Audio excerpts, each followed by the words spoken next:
परुलेकर जी जुड़ चुके हैं, जो कि सीनियर जर्नलिस्ट हैं और इन पॉलिटिकल मामलों में काफ़ी एक्सपर्ट हैं, और उनसे भी बात करेंगे, जानने की कोशिश करेंगे उनको क्या लगता है कि किस तरह से वो देखते हैं इन चुनाव के नतीजों को, और क्या लगता है कि इन चुनाव के नतीजों से उनको आगे क्या होगा। राजू जी, आपको मेरी आवाज़ आ रही है?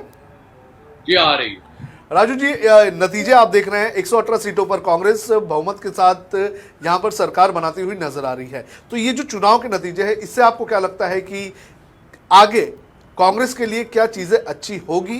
क्योंकि आने वाले दिनों में ऐसे 5 बड़े राज्य हैं जहां पर विधानसभा के चुनाव होने हैं, और 2024 में सबसे बड़ा टेस्ट होगा लोकसभा चुनाव का।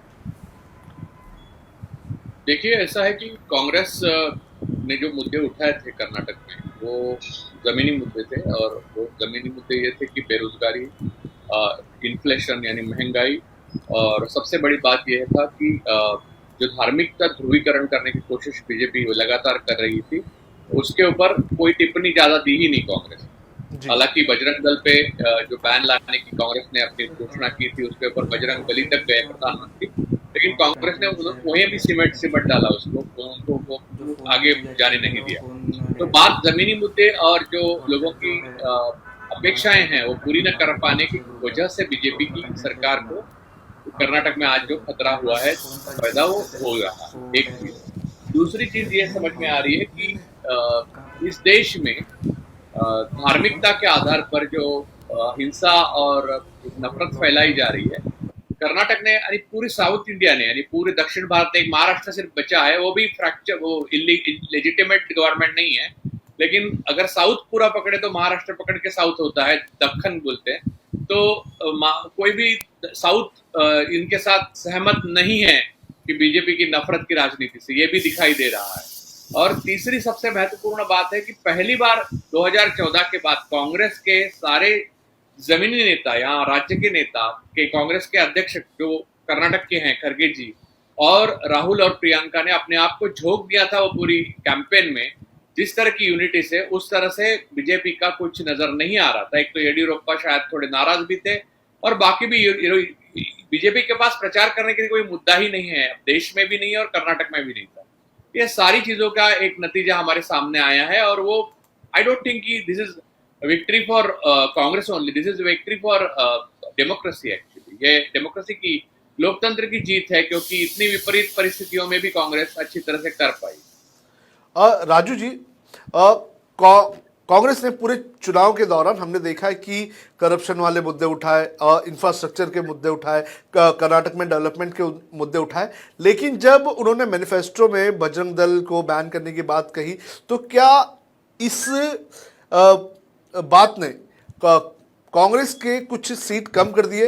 अगर बजरंग दल का मुद्दा नहीं उठाती तो कांग्रेस के पास आज 118 से ज्यादा हो सकता है कि 128 या 138 सीटें हो सकती थी। अब देखिए, ये इफ्स एंड बट वाली बात है। अगर नहीं उठाती और इतने ही सीट आते तो हम कह सकते थे कि उन्होंने धार्मिकता के, जो धार्मिक नफरत है उसके खिलाफ बोलना चाहिए था। अब ये बातें तो कोई मायने, एक बाद में मायने नहीं रखती। एक बार चुनाव हो जाता है तो जी। ये सारे गैम्बल होते हैं, ये सारे जुआ होते हैं, तो वो उसका नतीजा तो बाद में ही आता है, पहली बात। दूसरी बात, बजरंग दल पे बैन करना बहुत जरूरी भी है, क्योंकि जो बातें है ही नहीं हवा में, जो देश की जमीन में नहीं है, उसे वे फैला रहे हैं, हिंसा फैला रहे हैं, नफरत फैला रहे हैं। whatever they are doing is a crime against humanity actually। Larger context में देखा जाए तो समूचे विश्व में भारत की प्रतिमा एक भयानकता की तरफ जा रही है, और वो उसे हम सह नहीं सकते। तो ये बैन करना उनको बहुत जरूरी भी है। और ये कहा कांग्रेस ने, अच्छा क्या, अगर उनकी सरकार फौरन आ जाती है तो उनको 1-2 दिन में ही बजरंग दल को बैन कर देना चाहिए, और इससे पूरी देश में हो जाएगा कि भाजपा किसको पाल रही है और संघ परिवार क्या कर रहा है और इसके खिलाफ कौन लड़ रहा है। सोनू, मैं एक जी, इस पे बात कर सकता हूं? Yes yes Sujit ji. I completely agree to Raju. See, I tell you what, अगर बजरंग दल के कारण अगर नंबर्स कम होते थे तो या डेफिनेटली भारतीय जनता पार्टी के नंबर्स ज्यादा होना चाहिए थे। करेक्ट। अगर आप बोल रहे हो कि बजरंग दल के इशू के कारण अगर कांग्रेस के नंबर्स कम हुए, तो बजरंग दल के इशू के कारण उसका फायदा भारतीय जनता पार्टी को होना चाहिए। आप ये नंबर्स को देखो 118, 74, और आप ओपिनियन पोल्स को देखो, नंबर सेम है, नंबर्स ऑलमोस्ट सेम है। इनफैक्ट भारतीय जनता पार्टी को और कम मिले हैं जो ओपिनियन पोल के इससे, मतलब कम मिल रहे हैं। मैं ये नहीं बोल रहा हूं ये फाइनल नंबर्स है, लेकिन उसका मतलब ये होता है कि ये जो मुद्दा है, जो बजरंगबली का मुद्दा है, वो इफेक्ट नहीं हुआ है, बिल्कुल नहीं इफेक्ट हुआ है। और the fact is Karnataka communal politics को रिजेक्ट किया है। ये स्टेटमेंट, ये बोल्ड स्टेटमेंट होना चाहिए ये इलेक्शन का। कम्युनल ध्रुवीकरण को जो है उन लोग ने, इट इज कंप्लीटली रिजेक्टेड, बस हुआ है लोगों को। So that's the answer, that is what you are seeing in your screen. Sujit, दूसरी बात, सुजीत, एक मिनट, मैं सुजीत को एक सपोर्टिव एक स्टेटमेंट करना चाहता हूं कि महाराष्ट्र से लेके नीचे, यानी नर्मदा के नीचे दक्कन जो आता है, वहां पर सारे सोशल प्रोग्रेसिव थॉट्स वाले बड़े विचारक हो चुके हैं। तो वहाँ यहाँ पर ये ऐसी चीजें बेहुदा और बचकाना लगती है और लोगों को पसंद भी नहीं है। नॉर्थ इंडिया में एक अलग टाइप का कल्चर है, वहाँ इन्होंने जहर और नफरत जो है वो फैला सके, वो भी ज्यादा दिन नहीं चलेगी, खैर, लेकिन जितनी चली उतनी चली।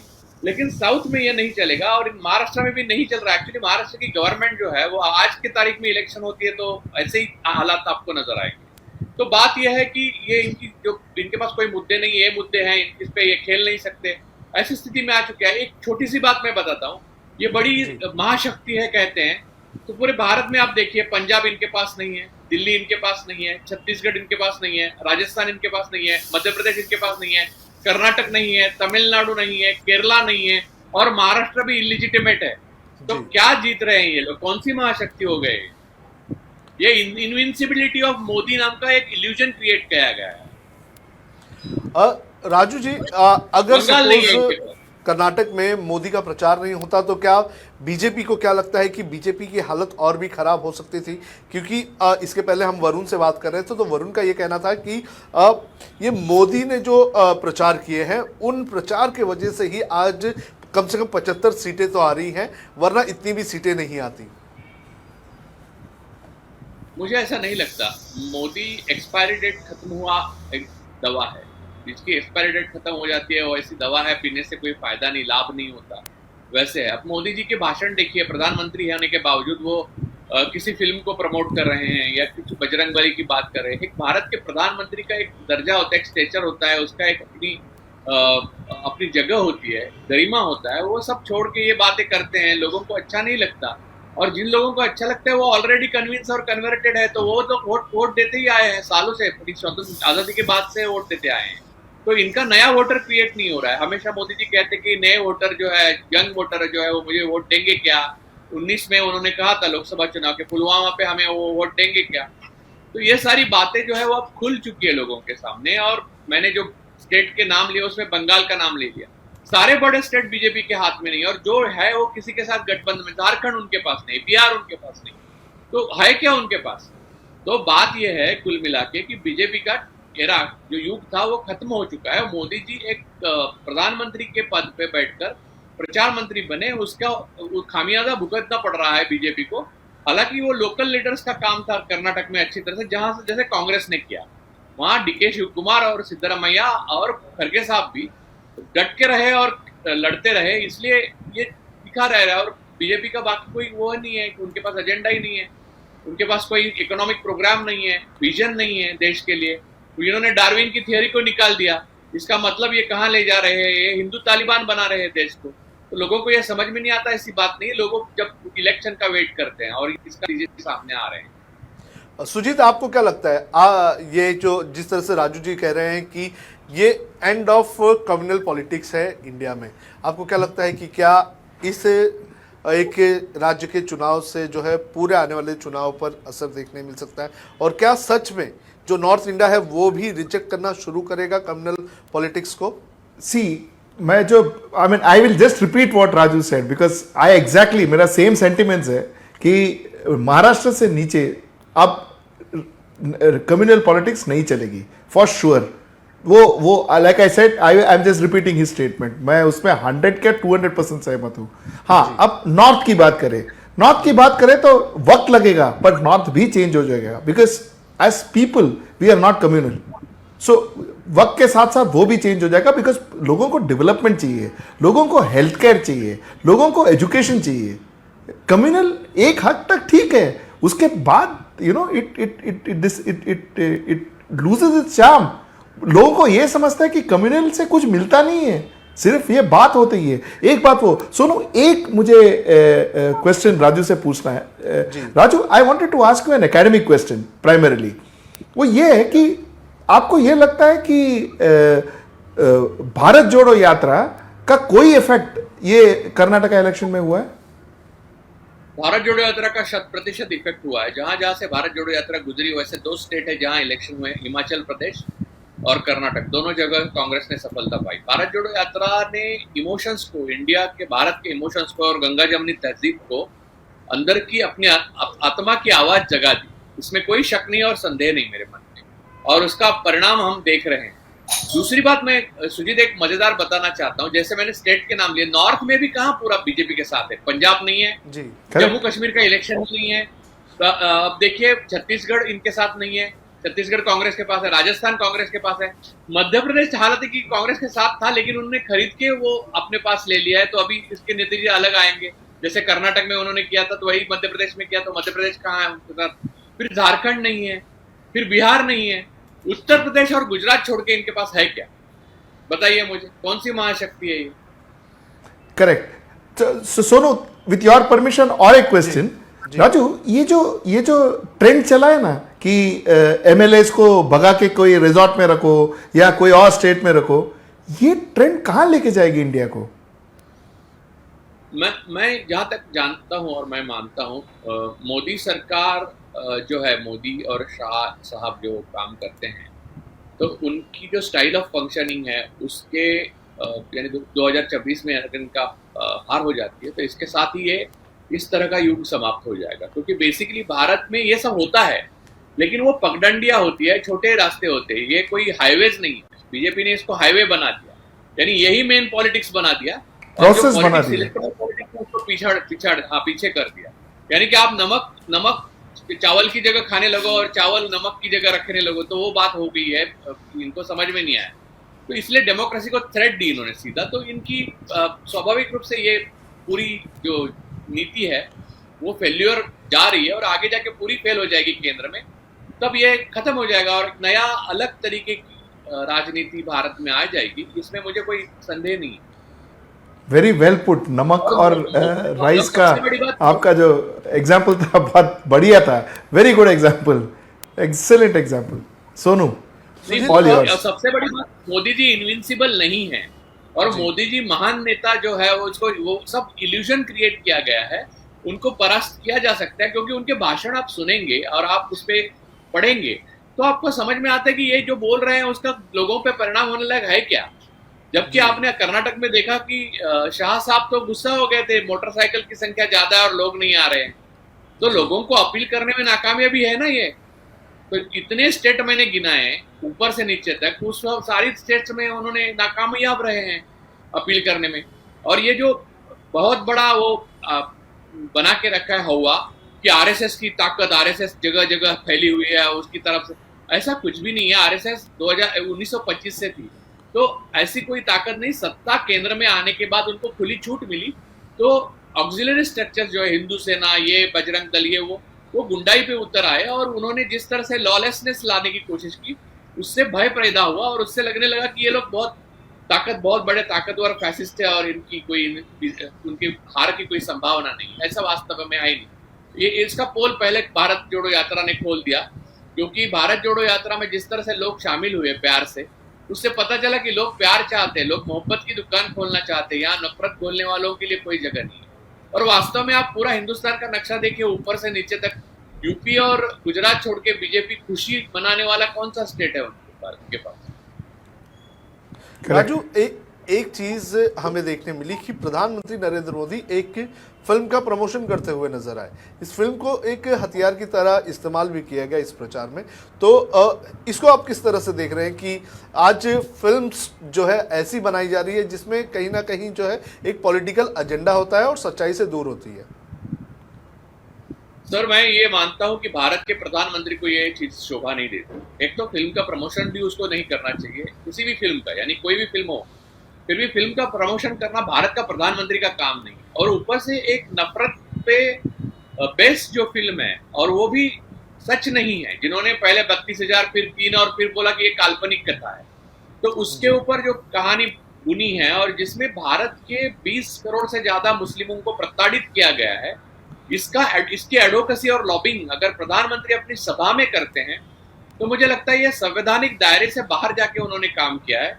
और इस बात को मैं बहुत गंभीरता से लेने की हिंदुस्तान के सारे जो सिटीजन्स है, ऑपोजिशन है और जो सोचने वाला हिंदुस्तान के भविष्य, हमारे अपने बच्चों को क्या कहेंगे कि ये कहेंगे कि हमारे मुस्लिम दुश्मन है और क्रिश्चियन दुश्मन है, ये कहेंगे, या गंगा जमनी तहजीब से हम आज तक रह रहे हैं और खुशी से हम लोग आगे बढ़ रहे हैं, वो हम बरकरार रखेंगे? ये सवाल था। और उसमें चुना जो है मोदी जी ने, वो मोदी जी ने नफरत का पक्ष चुना। तो ये प्रधानमंत्री के लिए मुझे बहुत बड़ा झटका था कि मुझे लगा नहीं था कि प्रधानमंत्री इस हद तक जाए। सुजीत, यही सवाल मेरा आपसे रहेगा, क्योंकि इस एक प्रक्रिया शुरू हो चुकी है। पहले कश्मीर फाइल्स आई, उसके बाद द केरला स्टोरी आई, अब बंगाल की भी स्टोरीज जो है वो बनाने का काम कुछ फिल्म मेकर्स कर रहे हैं।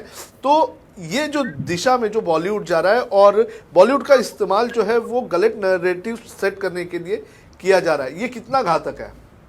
देखिए, पहली बात तो क्रिएटिविटी पॉइंट ऑफ व्यू में, अगर क्रिएटिविटी एनिमोसिटी क्रिएट करने के लिए अगर आप यूज करें, क्रिएटिविटी को आप जहर फैलाने के लिए यूज करें, तो क्रिएटिविटी का मतलब नहीं होता है, वो सोसाइटी का कल्चर खत्म हो जाता है।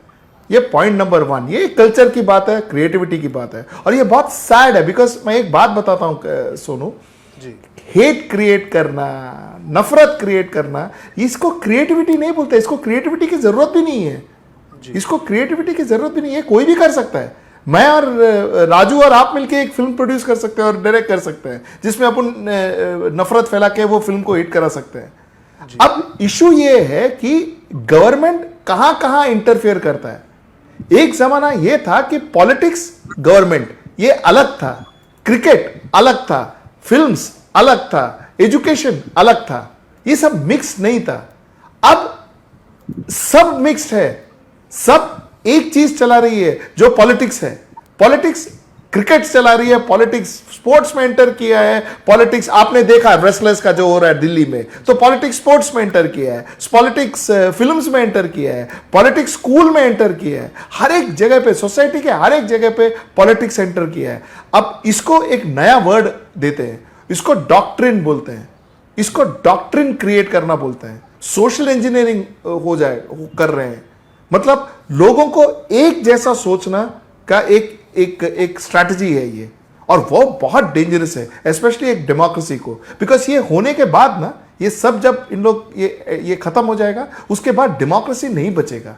बिकॉज डेमोक्रेसी तब बचता है जब मेरी सोच में और आपकी सोच में, राजू की सोच में डिफरेंस हो, तब डेमोक्रेसी रहता है। अगर मैं, आप और राजू एक ही तरह से सोचे तो डेमोक्रेसी नहीं होता है, ऑटोक्रेसी होता है। और हमको एक जैसे सोचने के लिए सिखाया जा रहा है, और ये सबसे डेंजरस चीज है, सबसे डेंजरस चीज है। और जब ये प्रधानमंत्री के पॉइंट ऑफ के यहां से आता है, मतलब उनके लेवल से नीचे आता है, तो मतलब this has almost become official.